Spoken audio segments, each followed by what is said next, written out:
نقاش و نقش، کاتب و خط، بانی و بنا، بود و نبود، ذات و صفت، ہستی و فنا، جن و ملک، زمین و فلک، گرد و کیمیا، دنیا و دین، حدوث و قدم، بندہ و خدا، سب شاہد کمال شہ مشرقین ہے، جب تک خدا کا ملک ہے مالک حسین ہے۔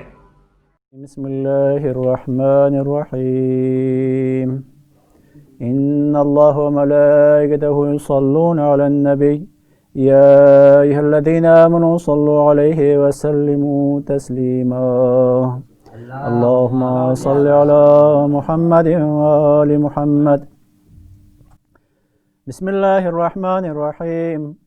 عن جابر بن عبد الله الأنصاري عن فاطمة الزهراء عليها السلام بنت رسول الله قال سمعت فاطمة أنها قالت دخل علي أبي رسول الله في بعض الأيام فقال السلام عليك يا فاطمة فقلت عليك السلام قال إني أجد في بدني زؤفا فقلت له أعيذك بالله يا أبتاه من الزؤف فقال يا فاطمة ائتيني بالكساء اليماني فغطيني به فأتيته بالكساء اليماني فغطيته به وصرت أنظر إليه وإذا وجهه يتلألأ كأنه البدر في ليلة تمامه وكماله. اللهم صل على محمد وآل محمد.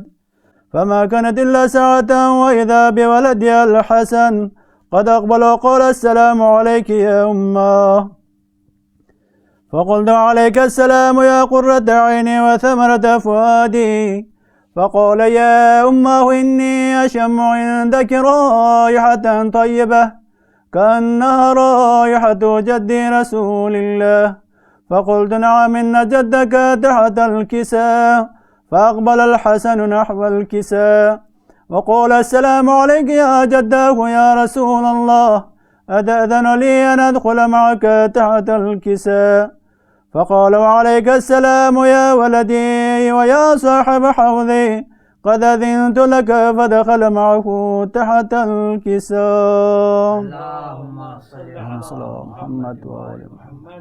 فما كانت إلا ساعة وإذا بولدي الحسين قد أقبل وقال السلام عليك يا أمه فقلت وعليك السلام يا ولدي ويا قرة عيني وثمرة فؤادي فقال لي يا أمه إني أشم عندك رائحة طيبة كأنها رائحة جدي رسول الله فقلت نعم إن جدك وأخاك تحت الكساء فدنا الحسين نحو الكساء وقول السلام عليك يا جداه والسلام عليك يا من اختاره الله أتأذن لي أن أدخل معكما تحت الكساء فقال وعليك السلام يا ولدي ويا شافع أمتي قد أذنت لك فدخل معكما تحت الكساء. فأقبل عند ذلك أبو الحسن علي بن أبي طالب وقال السلام عليك يا بنت رسول الله فقلت عليك السلام يا أبا الحسن ويا أمير المؤمنين فقال يا فاطمة إني أشم عندك رائحة طيبة كأنها رائحة أخي وابن عم رسول الله فقلت نعم ها هو مع ولديك تحت الكساء فأقبل علي نحو الكساء وقال السلام عليك يا رسول الله أتأذن لي أن أكون معكم تحت الكساء قال له عليك السلام يا أخي ويا وصي وخليفتي وصاحب لوائي قد أذنت لك فدخل علي تحت الكساء. اللهم صل على محمد وآل محمد. ثم أتيت نحو الكساء وقلت السلام عليك يا أبتاه يا رسول الله أتأذن لي أن أكون معكم تحت الكساء قال وعليك السلام يا بنتي ويا فزعتي قد أذنت لك فدخلت تحت الكساء. اللهم صل على محمد وآل محمد. فلما اكتملنا جميعا تحت الكساء أخذ بي رسول الله بطرفي الكساء وأومأ بيده اليمنى إلى السماء وقال اللهم إن هؤلاء أهل بيتي وخاصتي وحامتي لحمهم لحمي ودمهم دمي يؤلمني ما يؤلمكم ويحزنني ما يحزنكم أنا حرب لمن حاربكم وسلم لمن سالمكم وعدو لمن عاداكم ومحب لمن أحبكم إنكم مني وأنا منكم فاجعل صلواتك وبركاتك ورحمتك وغفرانك ورضوانك علي وعليهم واذهب عنهم الرجس وطهركم تطهيرا.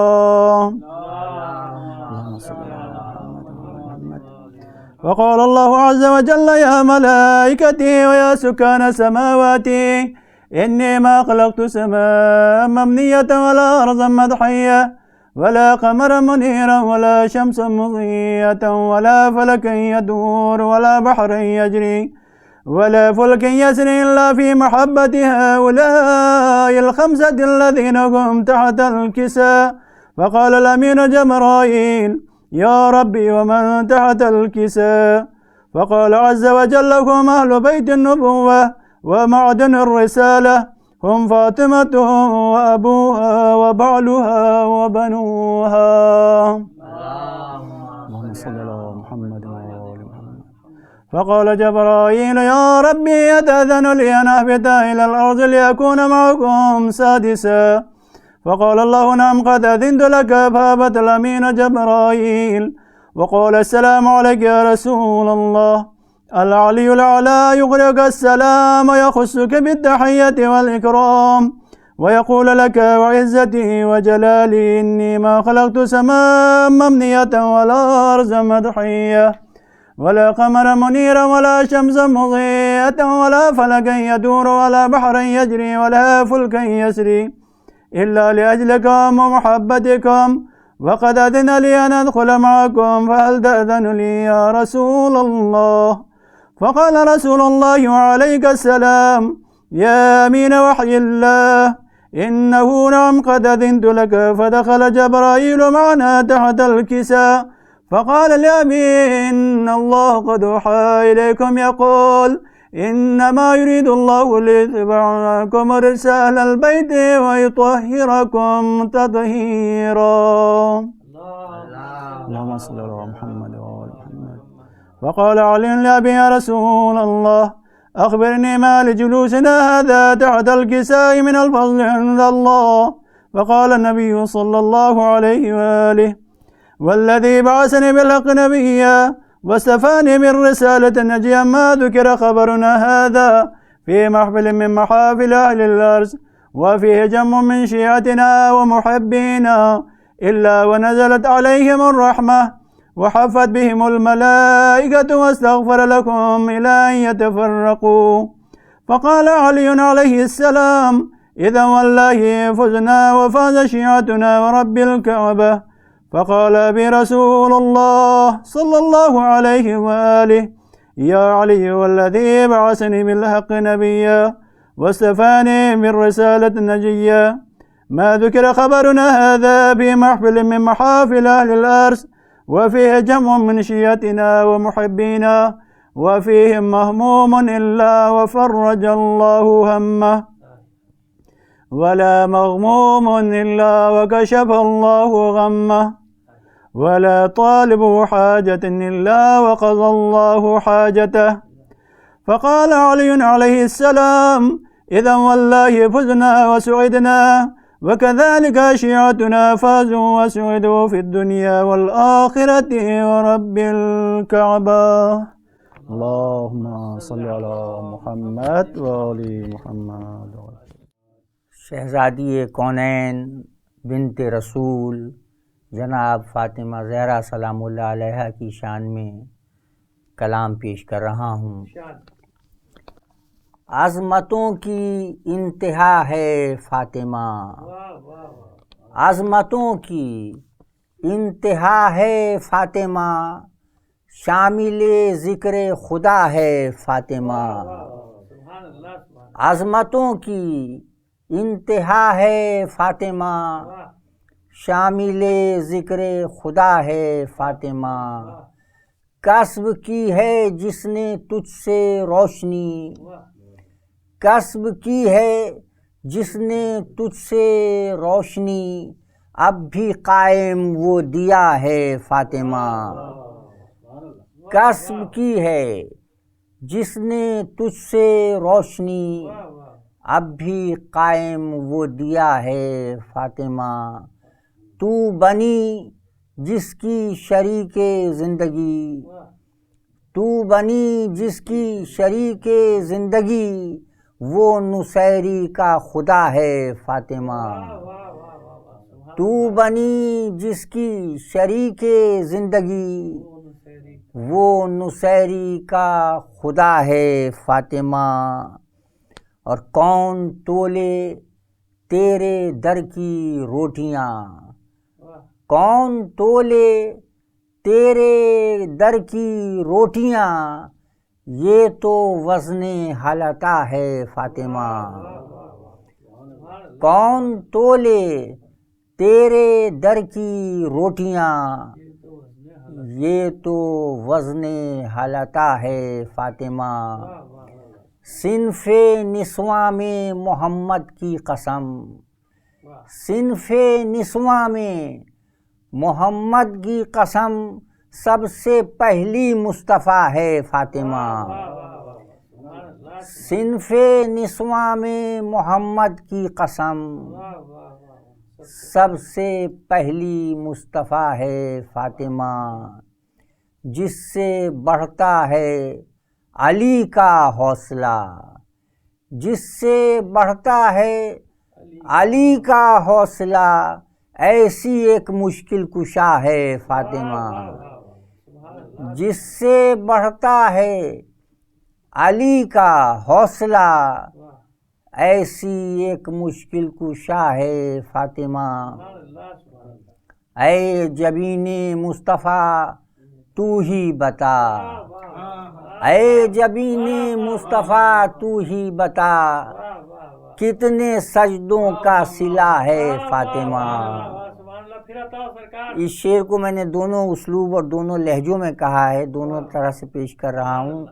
اے جبین مصطفیٰ تو ہی بتا، کتنے سجدوں کا صلہ ہے فاطمہ، اور سرکار اے جبین مصطفیٰ یہ تو بتا، اے جبین مصطفیٰ یہ تو بتا، کتنے سجدوں کا صلہ ہے فاطمہ، اے جبین مصطفیٰ یہ تو بتا، کتنے سجدوں کا صلہ ہے فاطمہ۔ اور دیکھیے سرکار پیش کرتا ہوں، غیر یوں ہے اطرت خیر البشر کے سامنے، غیر یوں ہے اطرت خیر البشر کے سامنے، خار و خس جیسے ہوں بارآور شجر کے سامنے،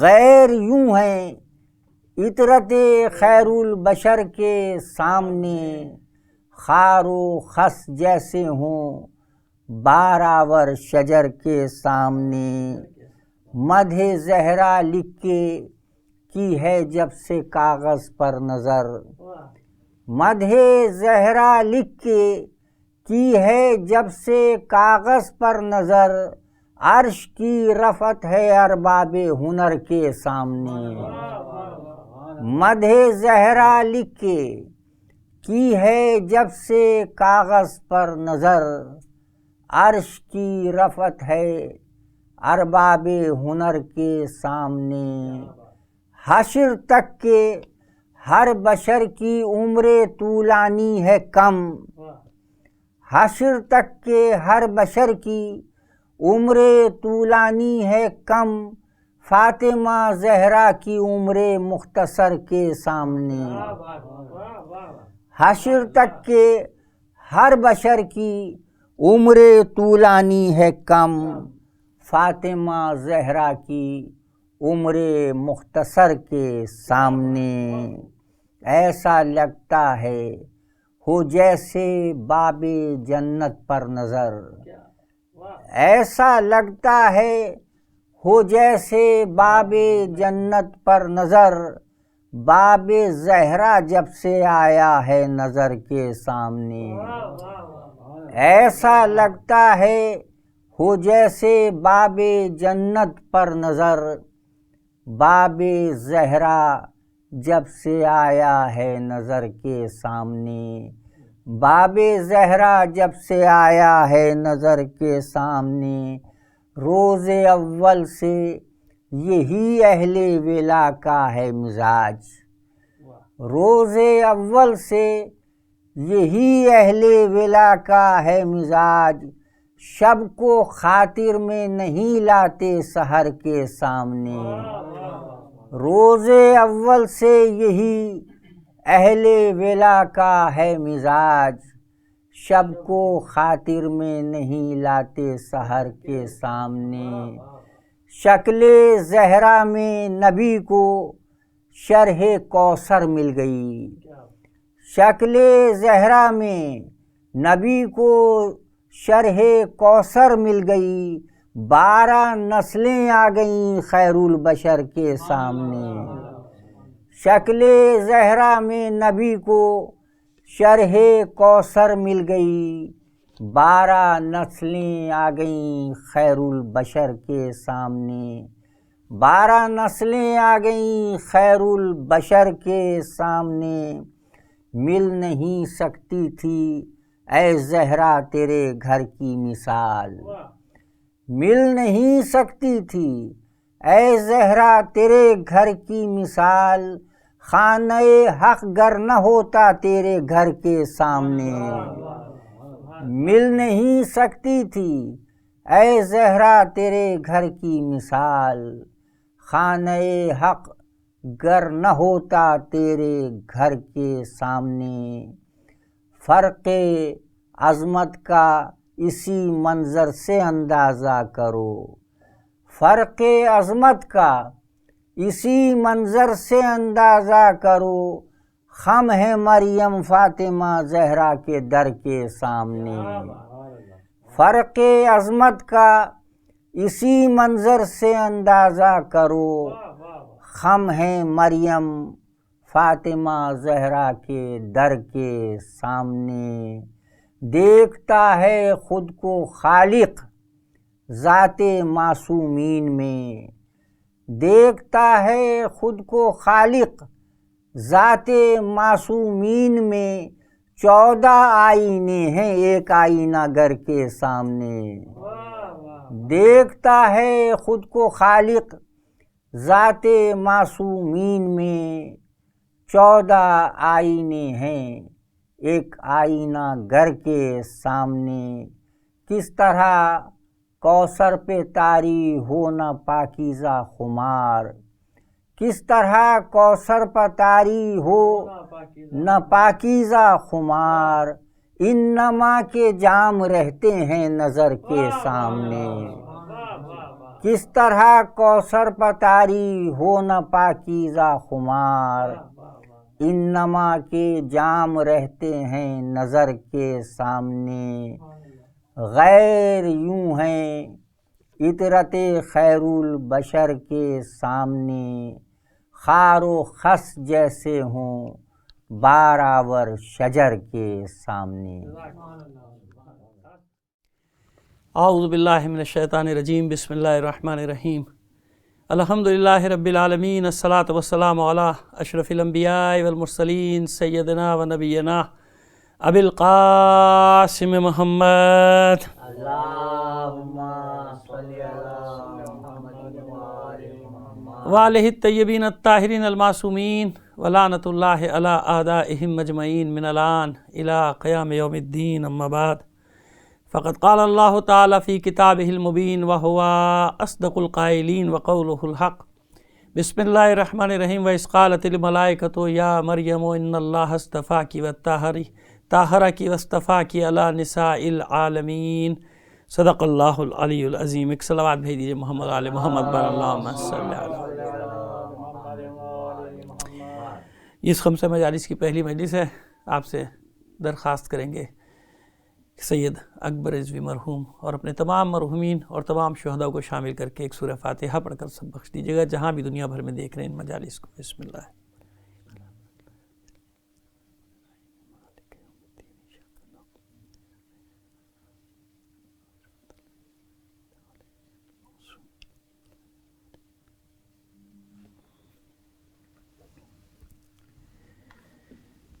ایک اور صلوات عنایت فرما دے دنیا میں جہاں کہیں بھی میری مجلس سن رہا ہے. اللہم صلی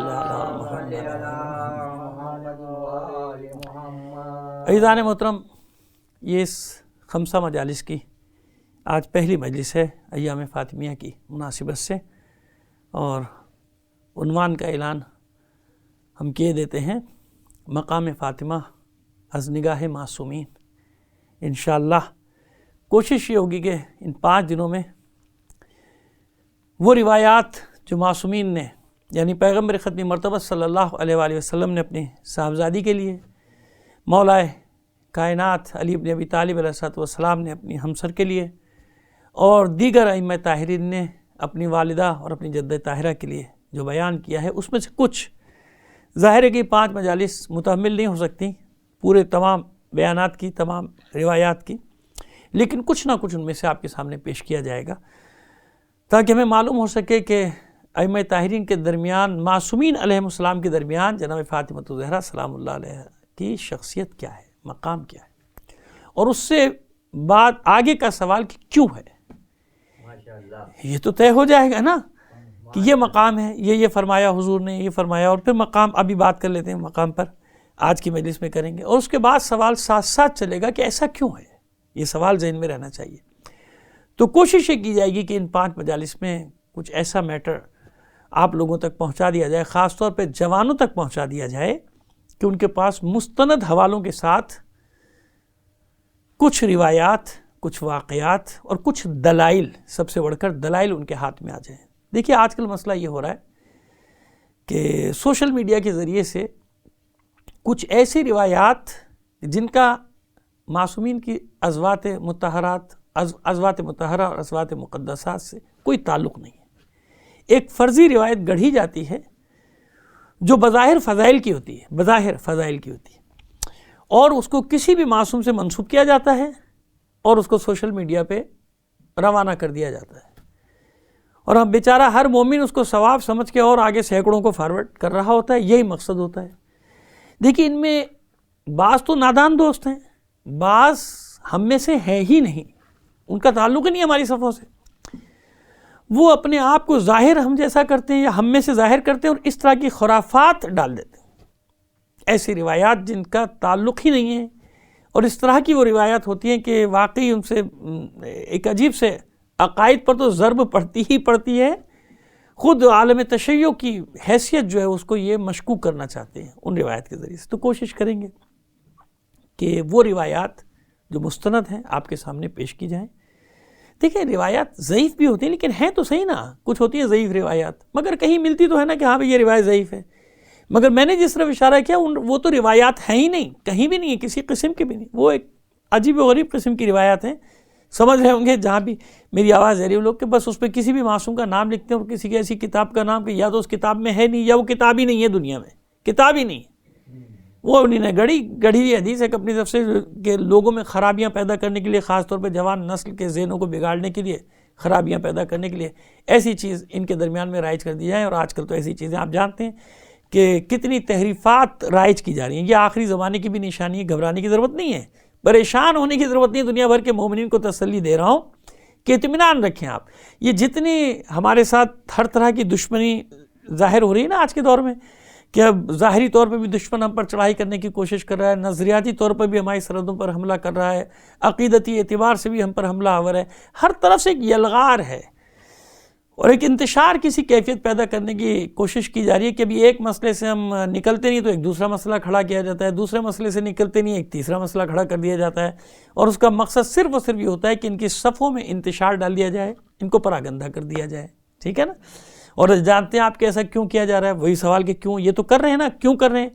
کیا اس لیے جا رہا ہے کہ جتنے بھی دشمنان دین ہیں ان کو یہ بات معلوم ہے، وہ اچھی طرح یہ بات جانتے ہیں کہ اگر شیطانی طاقتوں کے مقابلے میں، دجالی طاقتوں کے مقابلے میں، یا دجالی نظام کے مقابلے میں اگر کوئی قیام کر رہا ہے اور آئندہ بھی کسی سے توقع ہے تو یہی محمد و آل محمد کے چاہنے والے، ان کے غلام ہیں جو قیام کر رہے ہیں. یعنی وہ جو آخری زمانے کی منظر کشی کر رہا ہوں میں، اس کا سیاست سے کوئی عمل دخل نہیں ہے، اور کوئی سمجھتا ہے تو سمجھا کرے. ہم تو ایک عام بات کر رہے ہیں، عقیدتی بات کر رہے ہیں. عقیدتی اعتبار سے بھی آخری زمانے کی طرف بڑھ رہے ہیں نا ہم لوگ. جب آخری زمانے کی طرف بڑھ رہے ہیں تو فتنے چاروں طرف سے حملہ آور ہیں. اب جب فتنے چاروں طرف سے حملہ آور ہیں تو اس میں کون مقابلہ کرے گا؟ تو دشمن پہچانتا ہے کہ مقابلہ کرنے والے کون ہیں. اس لیے ہمارے یہاں آج مقدماتی مجلس ہے نا، تو چاہ رہے ہیں 2-4 باتیں آپ کی خدمت میں پیش کر دیں تاکہ آئندہ پھر مشکل نہ ہو آپ کو ہماری بات سمجھنے میں. تو اس لیے ہمارے اندر یہ ساری خرابیاں پیدا کرنے کی کوشش کی جا رہی ہے، انتشار ڈالنے کی کوشش کی جا رہی ہے. تو میں نصیحت کر رہا ہوں مومنین کو، مومنات کو، اپنے جوانوں کو، بچوں کو سب کو نصیحت کر رہا ہوں کہ ہر طرف سے جو یلغار ہو رہی ہے نا، اور مختلف زاویوں سے، مختلف اینگل سے آپ کو دین سے ہٹانے کی کوشش کی جا رہی ہے، ایسا نہ کیجیے گا. ایک معیار آپ کو دے رہے ہیں، اس معیار کو تھام کے رکھیے گا، کبھی بھی بہکنے نہیں پائے گا، کوئی شخص نہیں بہک پائے گا. معیار تو ہونا چاہیے نا ہمارے پاس. ابھی ہم نے گزشتہ جو ابھی چند ماہ پہلے محرم کی مجالس میں ہم نے اسی معیار پر ہی تو پڑھی تھی نا مجالس، میزان ایمان کیا ہے. تو یہ معیار کیا ہے یاد رکھیے. معیار یہ ہے کہ دیکھیے ایک چیز تو ہے نا، دجالی طاقتوں کو لوگ آج پہچانتے ہیں، ان کو پہچاننا کوئی مشکل نہیں ہے نا. شیطانی طاقتیں کہہ لیجئے، استعماری طاقتیں کہہ لیجئے، دجالی طاقتیں کہہ لیجئے، ان کو پہچاننا کوئی مشکل نہیں ہے، ان کو سب پہچانتے ہیں. بس ان کے مقابلے میں کون ہے؟ عالم اسلام میں ان کے مقابلے پر کون ہے، کون کھڑا ہے، یا کون ان کا مقابلہ کرنے کی کوشش کر رہا ہے. تو سیدھی سی بات ہے، باطل کو پہچان لیں، حق کو پہچاننا تو آسان ہو جائے گا. جو باطل کے مقابلے پر ڈٹا ہوا ہوگا نا وہی حق ہوگا. تو ظاہر ہے کہ حق پہ چلنا کیا ہے، مشکل ہے نا، سخت کام ہے، اور باطل پہ چلنا آسان ہے. لہٰذا لوگوں کو آسان راہیں دکھائی جاتی ہیں تاکہ وہ ان آسان راہوں کی طرف چلے جائیں، اور مشکل راستے جو ہیں اس کو وہی ایمان والا اختیار کرتا ہے نا. علی والے اختیار کرتے ہیں، حسین والے اختیار کرتے ہیں، کربلا سے جن کا تعلق ہے، کربلا سے جن کا راستہ ہے، وہ مشکل راستوں کو اختیار کرتے ہیں. ہر انسان کے بس کی بات نہیں ہے. لہٰذا دیکھ لیجئے کہ آسان راستہ دکھانے والے کون ہیں اور حق کے راستے پہ چلنا کتنا مشکل ہے. یہ ان مجالس میں آپ کے سامنے انشاءاللہ پیش بھی کر دیں گے. تو آج ہم جس حدیث سے آغاز کریں، ہم لکھ کر لائیں، ہمیں یاد ہے لیکن ہم لکھ کر لائیں تاکہ حوالے وغیرہ سب آپ کی خدمت پیش کریں اور پھر اس حدیث پہ بحث کریں. فضائل کی بات ہے نا، تو اسی لیے ہم چاہ رہے ہیں کہ تمام روایات فضائل، باب فضائل فاطمۃ الزہرا سلام اللہ علیہا صلوات بھیجیں. دیکھیے آپ جب ہم صلوات بھجوا رہے ہیں نا آپ سے، تو یہاں بیٹھے ہوئے 2-3 آدمیوں سے ہمارا سوال نہیں ہے. جہاں جہاں یہ دنیا میں ہماری مجلس دیکھی جائے گی یا دیکھی جا رہی ہے، ان سب سے ہماری گزارش ہے کہ جب ہم کہا کریں صلوات تو آپ سب صلوات بھیجا کیجیے. انشاءاللہ ہمیں آپ کی آواز پہنچے گی، اللہ نے چاہا تو ہمیں احساس ہو جائے گا، کم سے کم اس بات کا احساس ہو جائے گا. آپ سب کا جواب ہمیں مل جائے گا، ہمیں احساس ہو جائے گا کہ ہاں آپ سب ہمارے ساتھ اس عبادت میں شریک ہیں. تو آغاز کریں گے. ایک کتاب ہے القطرہ، اور پورا نام اس کا کتاب کا آپ کو بتا دیں، القطرۃ من بحار مناقب النبی والعطرت. یہ عربی کی کتاب ہے، 2 جلدوں میں کتاب ہے. اس کے مصنف ہیں آیت اللہ العلامہ سید احمد مستنبت، میم سین تے نون بے توئے، مستنبت. انہی نے اس کتاب کو تالیف کیا ہے 2 جلدوں میں. القطرۃ من بحار مناقب النبی والعطرت. ترجمہ کرنے کی ہمیں ضرورت نہیں، یعنی وہ جو سمندر ہے مناقب محمد و آل محمد کا، اس میں سے ایک قطرہ، مناقب محمد و آل محمد کا جو سمندر ہے من بحار، اس میں سے ایک قطرہ، 2 جلدیں. اس ایک قطرے کا آپ کو اعجاز بتائیں کیا ہے؟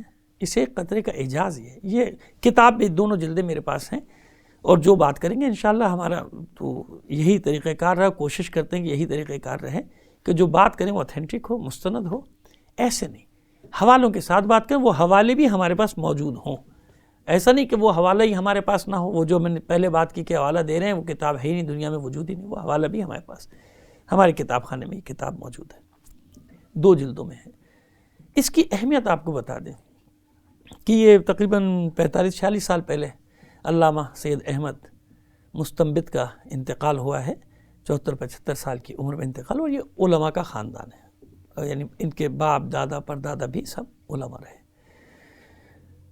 ان کا تعلق تو تبریز سے ہے، لیکن یہ نجفی کہلائے کیونکہ نجف منتقل ہو گئے تھے، وہیں پڑھتے رہے، پڑھاتے رہے، 50 سال تک انہوں نے پڑھایا ہے، 50 سال تک انہوں نے پڑھایا ہے، تو اب سوچیں کہ پڑھا کتنا ہوگا۔ اور 40 سال تک انہوں نے حرم امیر المومنین علیہ الصلوۃ والسلام میں امامت کی ہے، نماز کی، اور 40 سال تک باب مدینۃ العلم کی چابی کلید ان کے پاس تھی، لہذا 40 سال تک یہ وہ پہلے فرد تھے جو سحر سے پہلے حرم میں داخل ہوتے تھے۔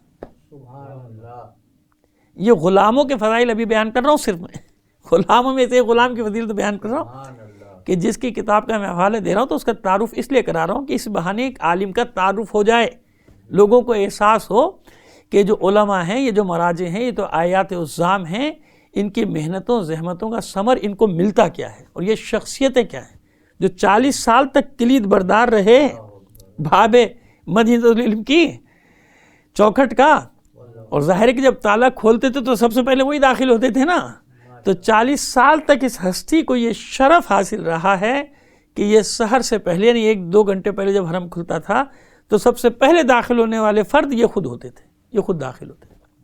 آئیے یہ ان کی ایک عظمت کی دلیل، کتابیں تو ان کی بہت ساری ہیں، کبھی موقع ملا تو بتا دیں گے۔ دیکھیے آج یہ مقدماتی مجلس ہے نا، لہٰذا آپ کو یہ سب باتیں سننی پڑیں گی، اور میں چاہ رہا ہوں کہ یہ سب انفارمیشن ہے، معلومات ہے جو ہماری نسلوں تک جانی چاہیے۔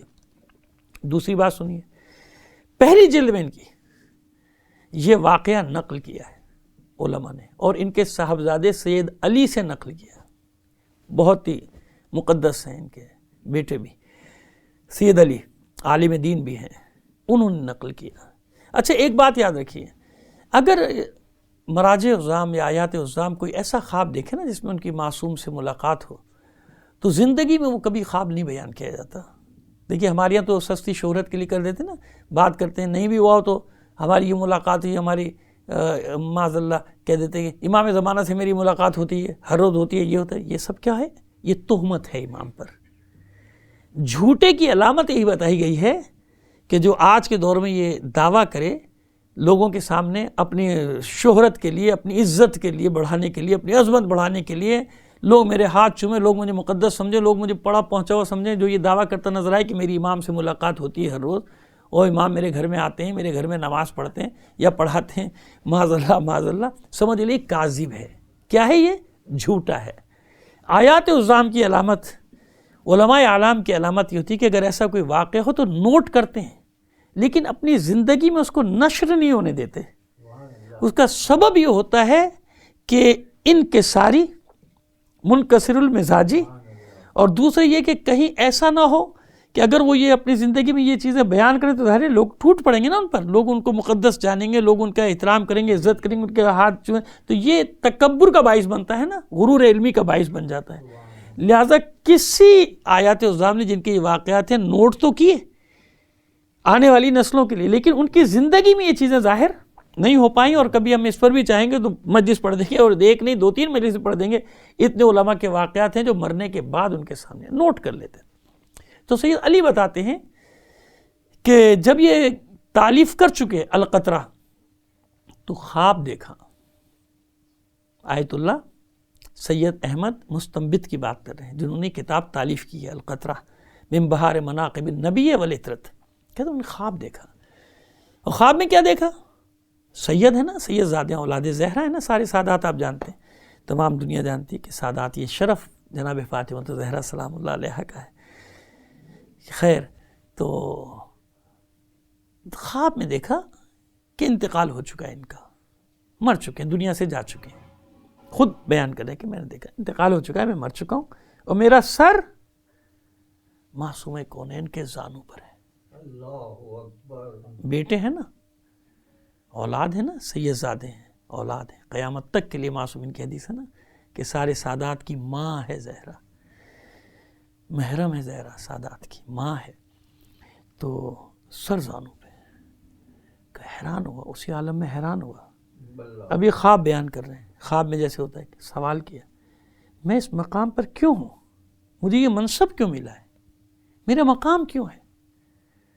تو جواب آتا ہے یہ جزا ہے تیری القطرہ لکھنے کی. اب آپ کو کتاب کی اہمیت کا اندازہ ہوا کہ کسے کہتے ہیں کتاب؟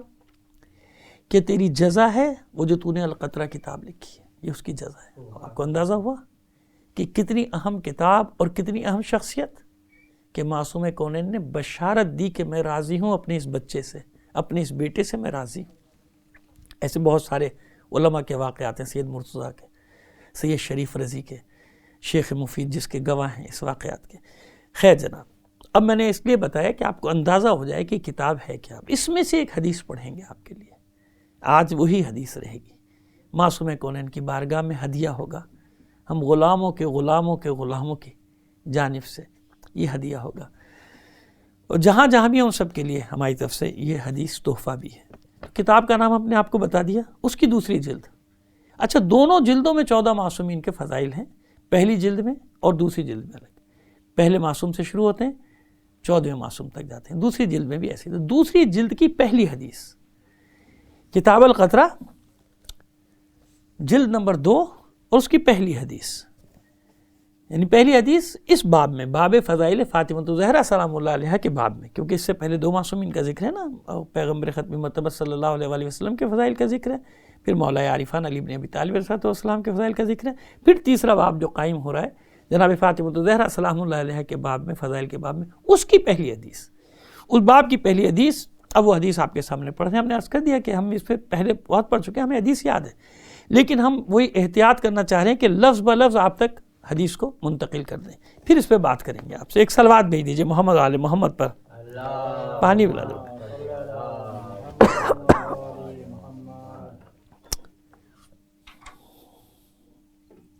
ماشاءاللہ سرکار، سبحان اللہ. اللہم صلی علی محمد وآل محمد. اللہم صلی علی محمد وآل محمد. جزاکم اللہ خیراً جزا. ایک بار اور صلوات عنایت فرما دیجئے گا. اللہم صلی علی محمد وآل محمد. رویا عن جابر ابن عبداللہ الانصاری عن ابی جعفر محمد ابن علی الباقر علیہ الصلاۃ والسلام انما سماها فاطمۃ الزہراء لأن اللہ عز وجل خلقها من نور عظمته فلما اشرقت اضاءت السماوات والارض بضوء نورها وغشیت ابصار الملائکۃ وخرت الملائکۃ للہ ساجدین وغشیت ابصار الملائکۃ وخرت الملائکۃ للہ ساجدین وقالوا الہنا وسیدنا ما ھذا النور فاوحى اللہ الیہم ھذا نور من نوری اسکنتہ فی سمائی وخلقتہ من عظمتی اخرجہ من صلب نبی من انبیائی افضلہ علی جمیع الانبیاء واخرج من ذلک النور امتا یقومون بامری ویہدون الی خلقی واجعلہم خلفاء فی ارضی بعد انقضاء وحی. اچھا، اب اس حدیث کے اس میں کہاں سے آئی ہے نا؟ اب یہ تو ایک حوالہ دیا ہم نے القطرہ. علامہ نے کہاں سے لکھی ہے؟ القطرہ میں کہاں سے آئیے وہ نیچے آپ کو سارے حوالے دے دیں. 3 حوالے انہوں نے اس میں دیے ہیں. جب ان 3 حوالوں کی ڈیٹیل میں جائیں گے تو وہاں پھر اور پیچھے تک بات چلی جائے گی حوالوں کی، لیکن یہ 3 حوالے کافی ہیں. بحار الانوار، مصباح الانوار اور علل الشرائع، یہ 3 حوالے اس میں دیے ہوئے ہیں. ہے کیا مسئلہ، کیا ہے، کیا فرما رہا ہے پروردگار عالم؟ یعنی اس حدیث میں معصوم علیہ السلام، معصوم علیہ السلام کیا فرما رہے ہیں؟ اب آپ دیکھیں کہ یہ روایت کس سے نقل ہے؟ حضرت جابر ابن عبداللہ انصاری، جنہیں 7 معصومین کے دور میں زندگی گزارنے کا شرف حاصل ہے. اور 6 معصومین کی زیارت کا شرف. 7 معصومین کا دور اور 6 معصومین کی زیارت کا شرف. تو سیدھی سی بات ہے کہ جب 7 معصومین کا دور میں کہہ رہا ہوں تو پیغمبر ختمی مرتبہ صلی اللہ علیہ وآلہ وسلم، مولائے عارفان جناب فاطمۃ الزہرا سلام اللہ علیہا، اور پھر بعد میں 4 امام، تو یہ 7 ہو گئے. تو ظاہر ہے کہ میں نے کیا عرض کیا کہ 7 معصومین کا دور اور 6 معصومین کی زیارت. ظاہر جو زیارت کی کس کس کی 5 اماموں کی اور پیغمبر ختمی مرتبہ صلی اللہ علیہ وآلہ وسلم کی.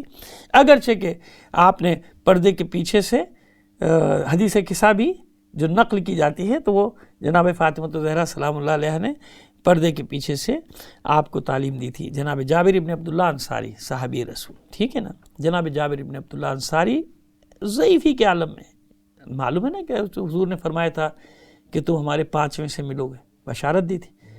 تو آپ کی ملاقات ہوئی 5ویں امام سے. 5ویں امام نے پھر انہیں یہ حدیث بیان کی ان سے، انما سماہا فاطمۃ الزہرا، کہ ہماری جدہ طاہرہ فاطمۃ الزہرا سلام اللہ علیہ کا نام بے شک فاطمہ ہے، فاطمہ رکھا گیا.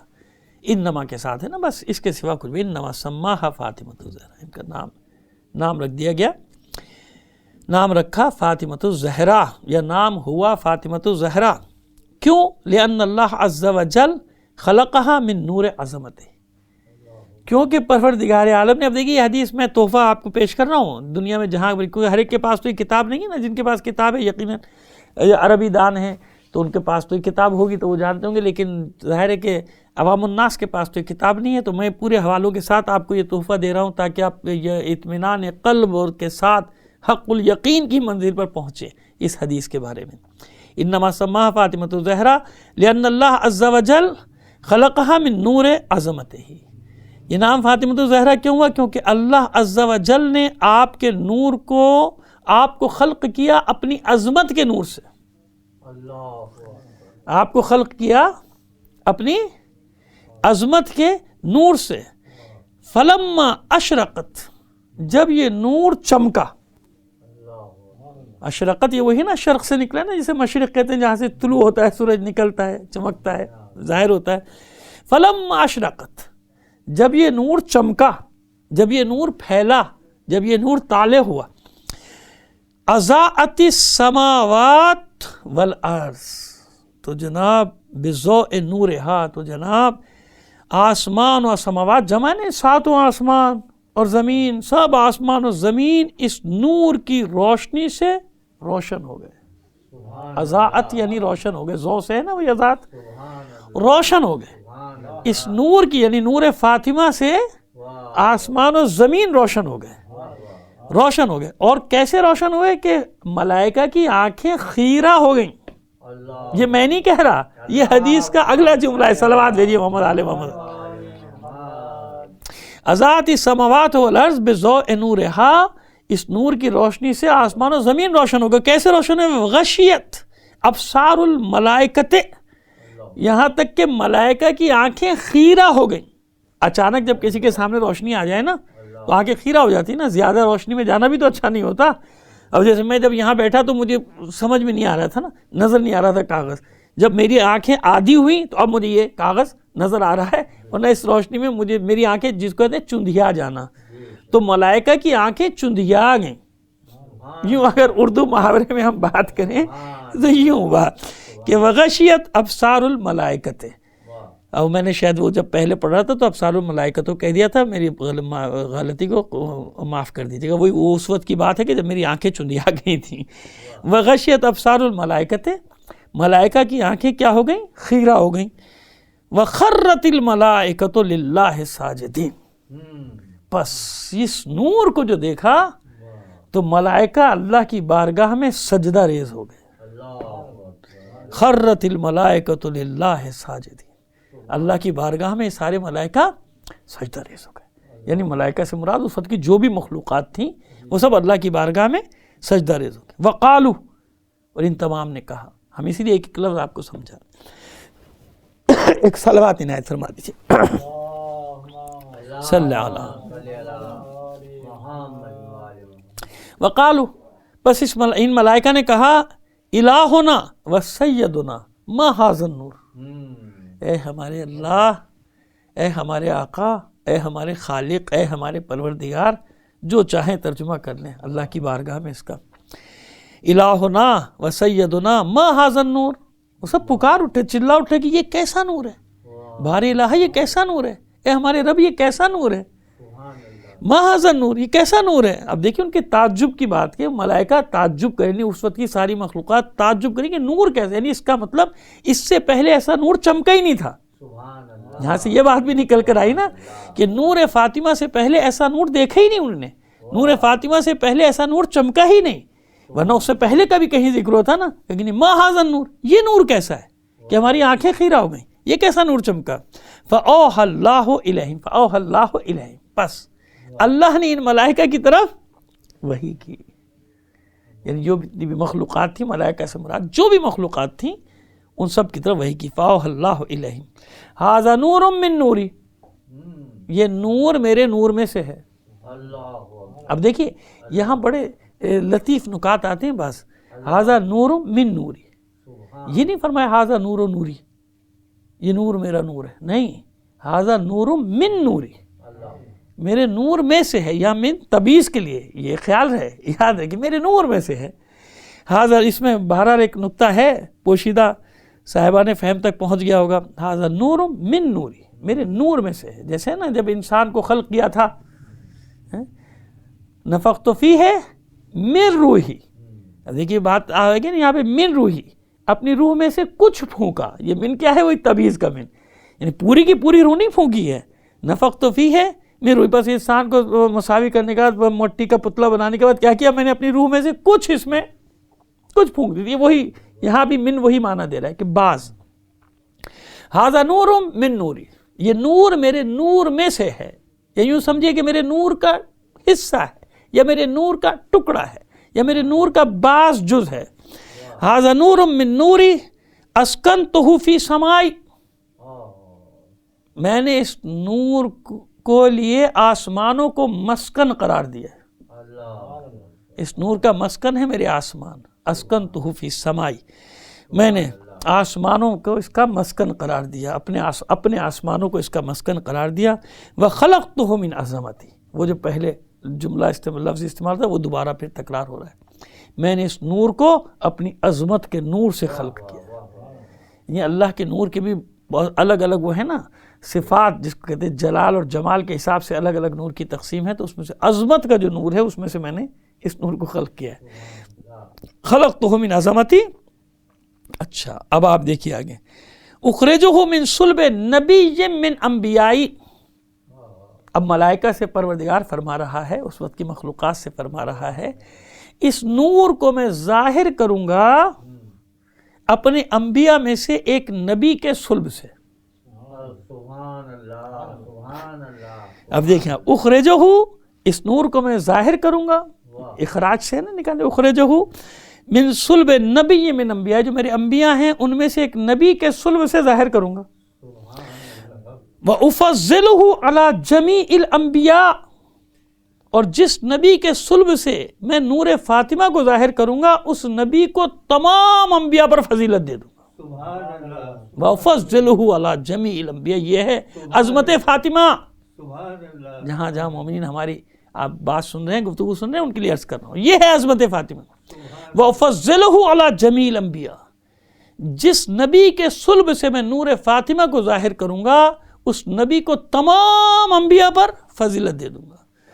اچھا یہاں جملہ معترضہ کے طور پہ آپ سے بات عرض کرتے چلیں، ابھی تک ہم نے جس آیت کریمہ کی آپ کے سامنے تلاوت کا شرف حاصل ہے اس کا ترجمہ بھی نہیں کیا، اور شاید آج کر بھی نہیں پائیں، کل کریں گے ترجمہ، یہ اس مناسبت سے ابھی ہم بات کریں گے آپ سے، لیکن اب یہ ذہن میں رکھیے جو ابھی ہم تعریف بتا رہے ہیں آپ کو، فضلوا علی جمیع الانبیاء، تمام انبیاء پر فضیلت دے دوں گا اس نبی کو جس نبی کے صلب سے میں نور فاطمہ کو ظاہر کروں گا۔ اور اس کے بعد دیکھیے اب آئیے اس طرف، وَأُخْرِجُ مِنْ ذَلِكَ النُّورِ أُمَّةً يَقُومُونَ بِأَمْرِي، آئیے ابھی آپ کی فضیلت کی بات آ گئی۔ اس نور سے، یعنی اس نور کو تو میں ظاہر کروں گا صلب پیغمبر ختمی مرتبت صلی اللہ علیہ وآلہ وسلم سے، پھر اس نور سے کس کو ظاہر کروں گا؟ وہ نور تو ظاہر ہوگا وہاں سے نا، صلب پیغمبر سے، اس نور سے اخرج من ذالک النور امتن، اس نور فاطمہ سے بھی ایک گروہ کو ظاہر کروں گا. یاد رکھیے بعض نسخوں میں امت کی جگہ ائمہ، تو ائمہ بھی وہ گروہ ائمہ، اور امت کا ترجمہ کرے تو وہی گروہ، ایک گروہ، امت گروہ کو بھی کہتے ہیں، قوم کو بھی کہتے ہیں، گروہ کو بھی کہتے ہیں. قرآن مجید میں کئی جگہ مثالیں موجود ہیں، ہم مختلف مجالس میں وہ سمجھاتے رہے لوگوں کو. یہاں کو بھی معنی لے لیجئے، کیونکہ بعض نسخوں میں بریکٹ میں ائمتن بھی لکھا ہے، اور احتیاط اسی میں ہے کہ وہ ظاہر لکھنے میں کہیں اس زمانے میں پرنٹنگ تو نہیں تھی نا، لکھنے میں کہیں ایسا نہ ہو ائمتن کی جگہ امتن یا امتن کی جگہ ائمتن ہو جائے، تو دونوں لفظ لکھیں. پس اس نور فاطمہ سے میں ظاہر کروں گا کسے؟ ایک گروہ کو. اب وہ گروہ ائمہ بھی ہے، اور ظاہر ہے کہ گروہ ائمہ کے ذیل میں تمام مومنین کا گروہ بھی آ جاتا ہے، یعنی ان کے پیروکاروں میں، ان کے فالوورز میں. یقومون بامری، صفت بتا دی. یہ بھی تمام مومنین نوٹ کر لیں، دنیا بھر کے مومنین نوٹ کر لیں جہاں جہاں ہماری بات سن رہے ہیں. صفت بتائی ہے، صرف زبانی دعویٰ، زبانی جمع خرچ قبول نہیں ہے. اس صفت کیا ہوگی اس گروہ کی، اس امت کی، اس قوم کی صفت کیا ہے؟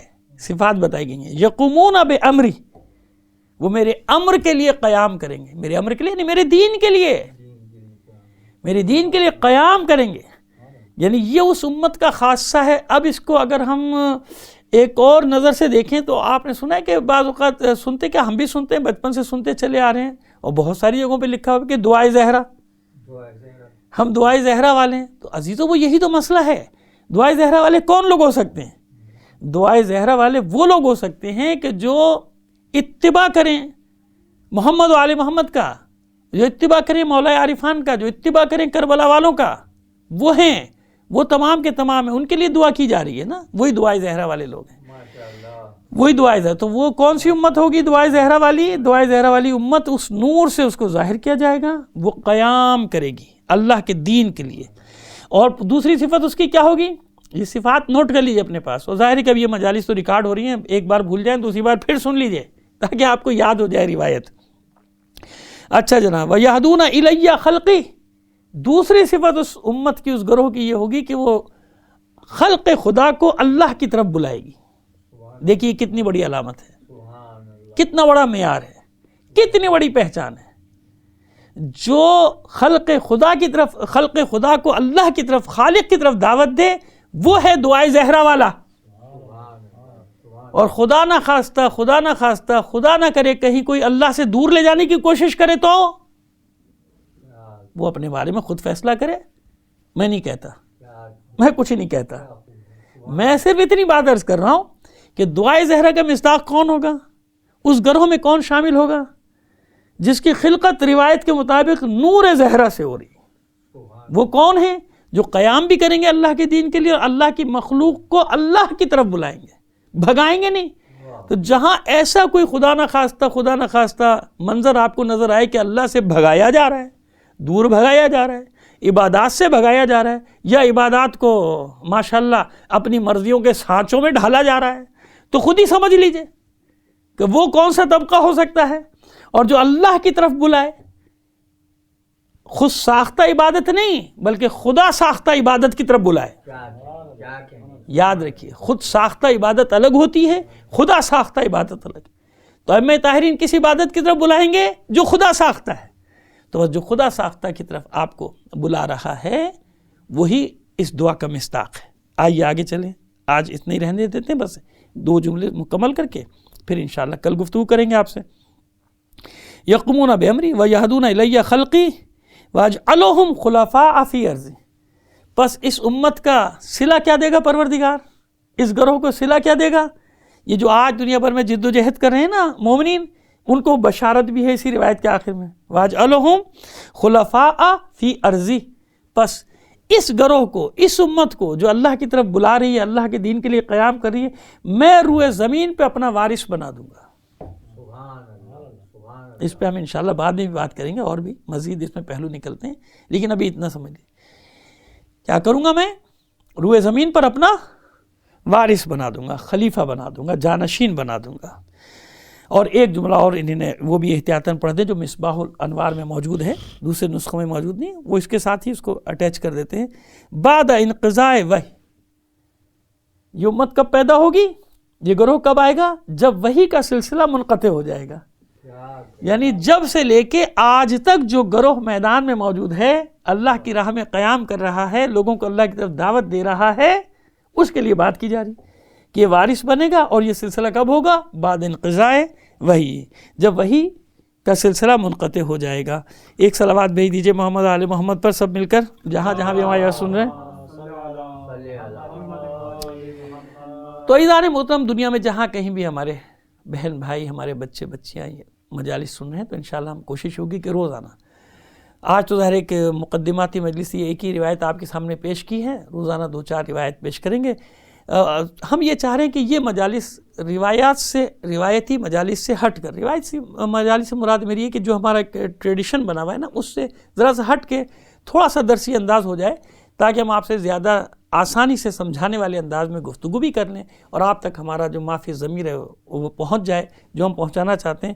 کوشش یہی ہوگی تاکہ خطابت اپنی جگہ، وہ خطابت تو خیر ہمیں ویسے بھی نہیں آتی، وہ سب بعد کی باتیں ہیں، لیکن ہم یہ چاہ رہے ہیں کہ مطلب کسی طرح آپ تک پہنچ جائے. اور ظاہر ہے کہ ایام میں ہم دوسری جگہوں پہ بھی مجالس پڑھ رہے ہیں، تو وہاں ہم نے دوسرے مضامین بھی رکھے ہوئے ہیں، صحابیات کا بھی مضمون رکھا ہے، اور دوسرے مضامین بھی رکھے ہیں جن پر ہم بات کریں. لیکن یہ مجالس ہم خاص طور پہ چاہتے ہیں کہ یہ ایک ایسی مجالس ہو جائیں کہ آپ ہمیشہ کے لیے آپ کے بھی کام آئیں، آپ کے بچوں کے بھی کام آئیں، اور جو چیز آپ کے سامنے اتھینٹک اور آپ کو بات کرنے میں آسانی آ جائے، آپ کو بات کرنے میں آسانی ہو جائے کہ مقام فاطمہ ہے کیا. اچھا، یہ تو ہم نے کہا نا کہ یہ مقام فاطمہ کیوں ہے، یہ سوال یاد رکھیے گا. آج وقت نہیں ہے اس پہ تفصیل میں جانے کا، زندگی رہی انشاءاللہ کل کی مجلس میں ہم اس کو بھی ساتھ ساتھ لے کے چلیں گے کیوں ہے ایسا فرق. بس اتنا سا بتا دیں آپ کو کہ کچھ تو ہے کہ پیغمبر ختمی مرتبت صلی اللہ علیہ وآلہ وسلم اپنی اس بیٹی کو اپنی ماں کا درجہ دیتے ہیں. فاطمہ تو ام ابیہ، کچھ تو ہے نا، اس پہ بھی بات کریں گے آپ سے تفصیلی. لیکن ابھی کیونکہ گریز کرنا چاہ رہے ہیں، مصائب کی طرف آنا چاہ رہے ہیں، اس لیے ہم نے جملہ ادا کیا. اب آپ انصاف سے بتائیے کہ بہت ساری روایتیں حضور سے اپنی بچی کے مقام کے لیے، لیکن ایک بات کا ذرا سا انصاف سے بتائیے کہ جس بچی کو حضور اپنی ماں کا درجہ دے رہے ہیں، اس بچی کی تکلیف پر حضور کو کتنی تکلیف ہوتی ہوگی.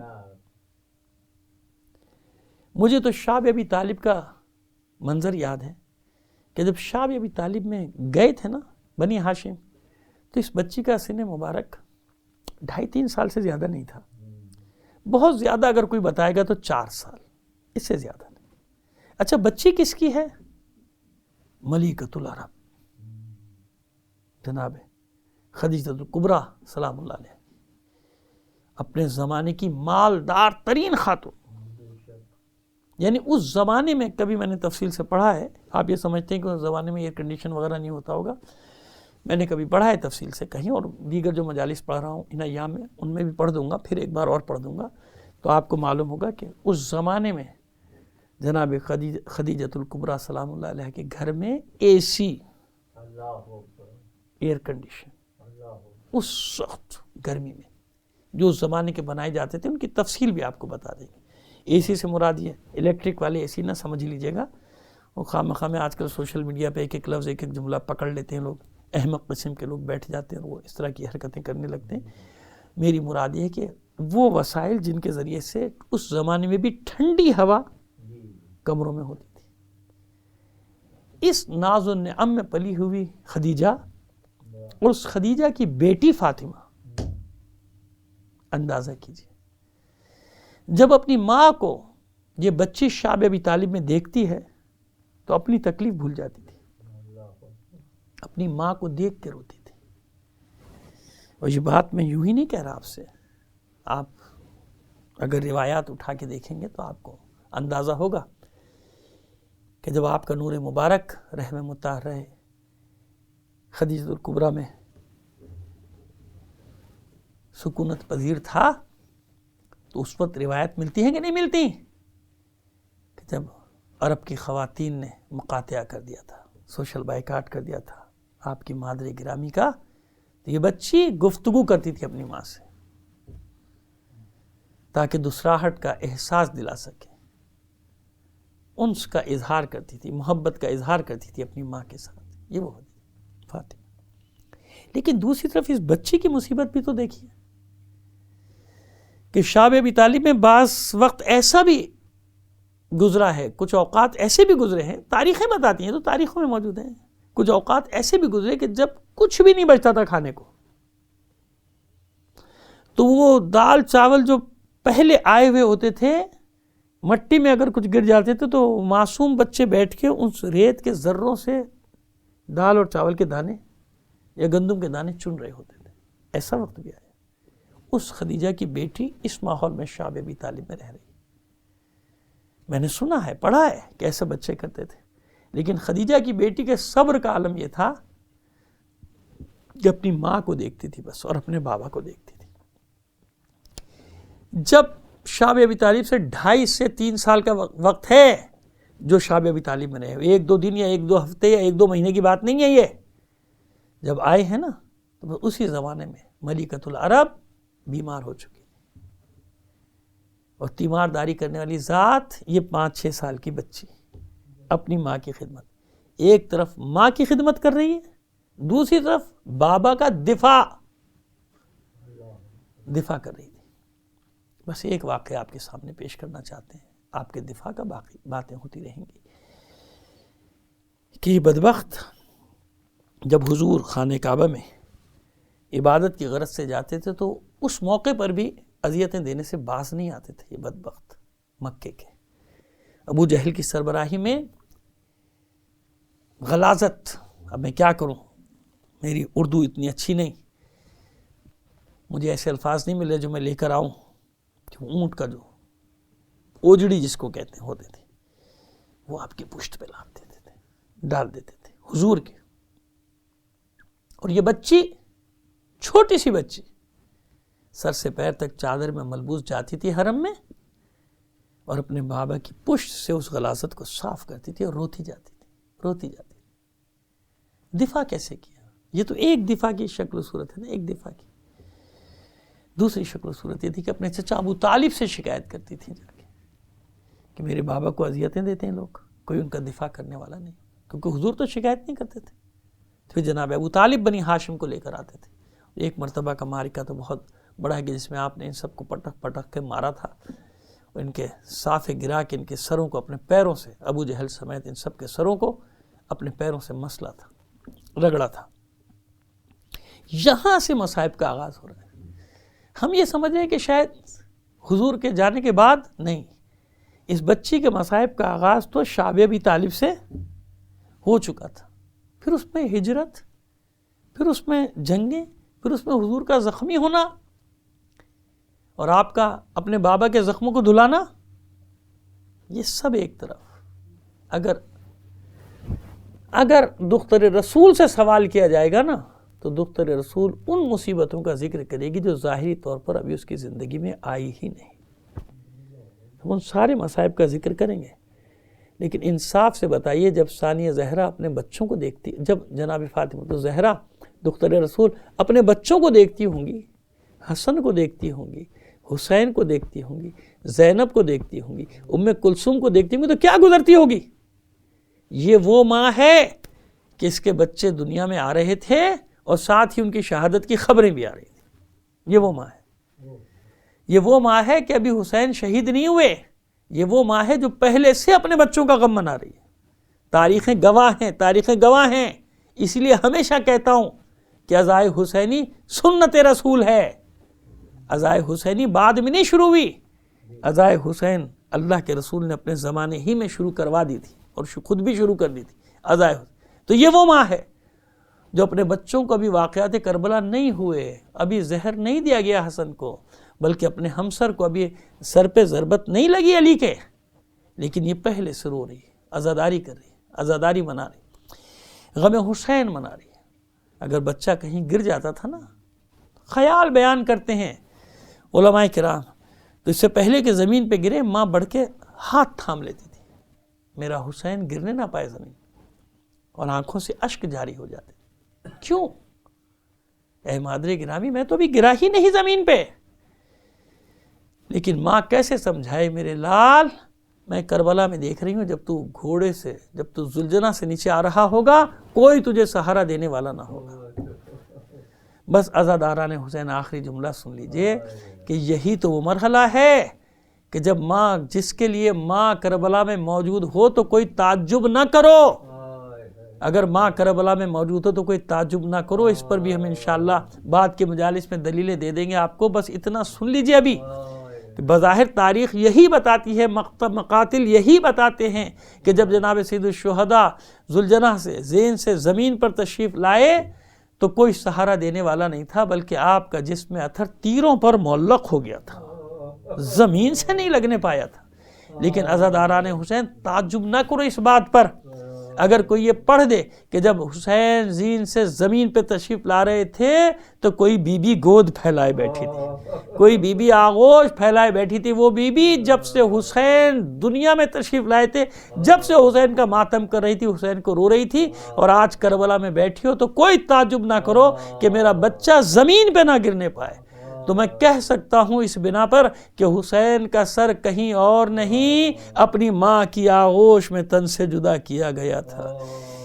الا لعنت اللہ علی القوم الظالمین وسیعلم الذین ظلموا ای منقلب ینقلبون. باری الہ بحق محمد و آل محمد ہمارے اس قلیل عمل کو قبول فرما لے. اپنی حاجات اپنے امام زمانہ کے توسل سے تیری بارگاہ میں پیش کرتے ہیں. دنیا میں جہاں کہیں بھی مومنین آباد ہیں کہ جان و مال عزت و آبرو کی حفاظت فرما. عزاداران حسین کو اپنے حفظ و امان میں رکھ. معبود جو مریض ہیں خاص طور پہ تمام مریضوں کے لیے دعا کر رہے ہیں، اس وبا کے مریضوں کے لیے خاص طور پہ دعا کر رہا ہوں. معبود جہاں کہیں بھی ہیں ان سب کو اس مرض سے رہائی عطا فرما. تمام مریضوں کو صحت کاملہ و عاجلہ عطا فرما. اس موذی وبا کا خاتمہ فرما دے. اگر یہ شرارت ہے، شیطان صفت انسانوں کی، ہمارے پاس کوئی ثبوت نہیں. اگر کوئی شرارت ہے تو جن لوگوں نے شرارت کی معبود ان کی طرف ہی اس بلا کو واپس پلٹا دے. پروردگار دنیا میں جہاں کہیں بھی مومنین باطل قوتوں سے برسر پیکار ہیں، مومنین کو فتح و نصرت عطا فرما. دشمنان اسلام کو شکست فاش سے دوچار کر دے. دشمنان اہل بیت کو شکست فاش سے دوچار کر دے. مسلمانوں کی صفوں میں اتحاد، اتفاق، الفت اور محبت پیدا کر دے. جو مسلمانوں سے خیانت کر رہے ہیں، چاہے وہ حکمرانوں ہی کی شکل میں کیوں نہ ہو، معبود ان خیانت کاروں سے، ان غداروں سے عالم اسلام کی رہائی دے دے. عالم اسلام کی جان چھڑا دے ان لوگوں سے. ہم اس قابل نہیں، اس قابل بنا دے جب تیری آخری حجت کا ظہور ہو تو ہم اس کے ادنا سے سپاہیوں میں شامل ہو سکیں. تعجیل فرما ظہور امام زمانہ میں. جہاں کہیں بھی دنیا میں ان مجالس کو مشاہدہ فرما رہے ہیں، آپ تمام حضرات سے گزارش کروں گا اپنے تمام مرحومین کو یاد کرتے ہوئے، تمام شہداء کے لیے خاص طور پہ مرحوم سید اکبر رضوی صاحب کو یاد کرتے ہوئے ایک بار سورہ فاتحہ، 3 بار سورہ قل هو اللہ، سورہ توحید کی تلاوت فرما دیجیے گا. بسم اللہ.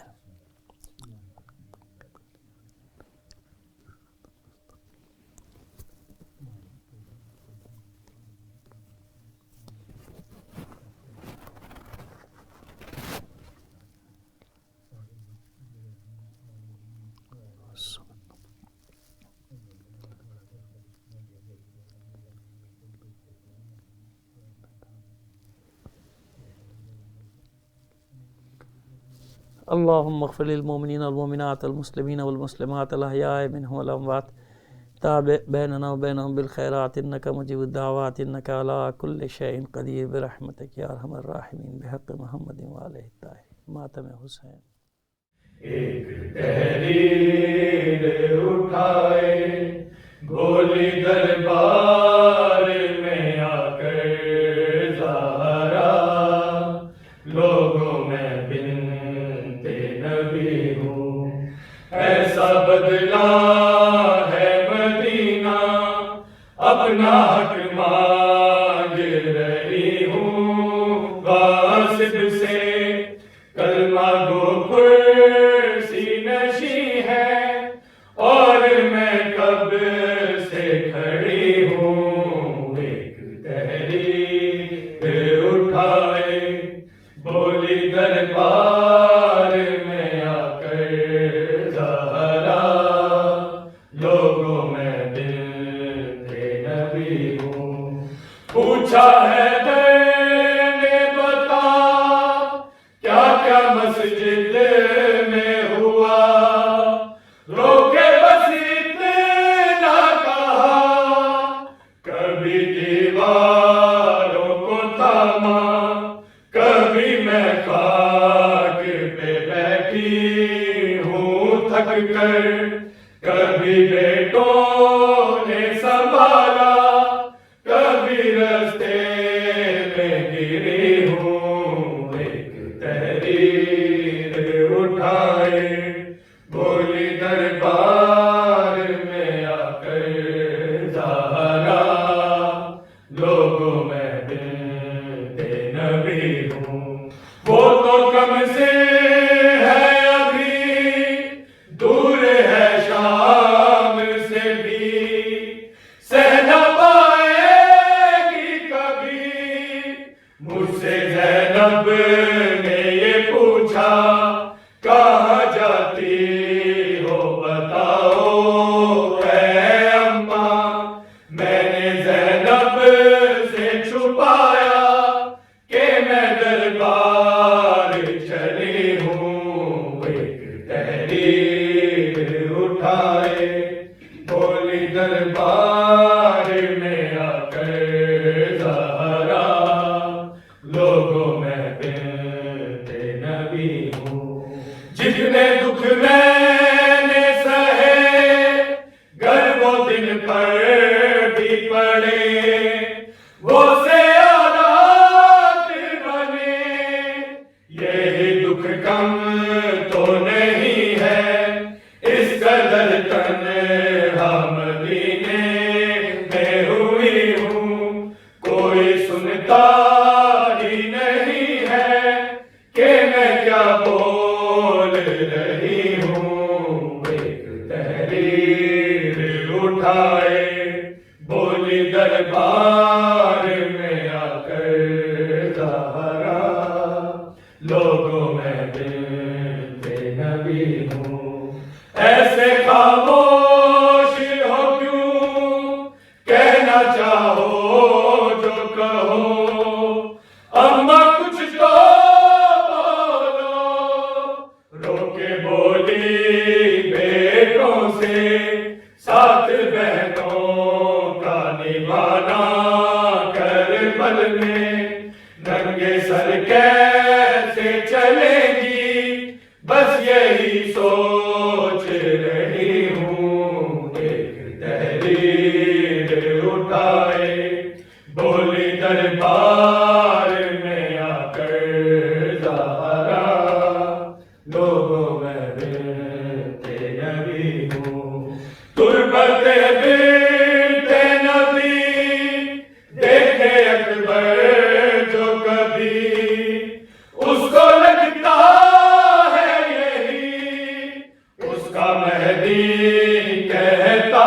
ہے، منتقم بن کے مدینے زہرا کا، جلد آؤں گا میں لوگوں، دور حاضر کا علی ہوں، ایک تحریر اٹھائے، بولی دربار میں آ کر زہرا، لوگوں میں بنت نبی ہوں، ایسا بدلا ہے مدینہ، اپنا حق مانگ رہی ہوں غاصب سے، کلمہ گو کرسی نشی ہے، اور میں کب سے کھڑی ہوں، ایک تحریر اٹھائے، بولی دربار میں آ کر زہرا، لوگوں میں بنت نبی ہوں، ایک تحریر اٹھائے، بولی دربار